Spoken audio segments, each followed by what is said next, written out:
2019 ýylyň 5-nji dekabrynda Slowakiýanyň paýtagty Bratislavada OBSE-niň daşary işler ministrleriniň çägindäki 26-njy sammitde geçdi. Sammitde Türkmenistanyň resmi delegasiýasyndan daşary Türkmen hukuk goraýjy goromalaryň wekilleri de gatnaşdylar.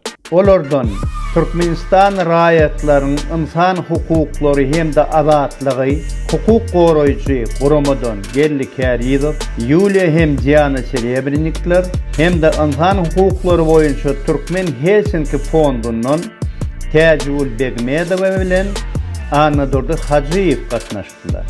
Sammitin başyna Amerikanyň Birleşen Ştatlarynyň James Stewart Gilmer OBSE-niň missiýasynyň ilçisi hökmünde medbugat konferensiýany geçirdi. Konferensiýaga gatnaşan Diana Serebrennik iki meseleni gozgady.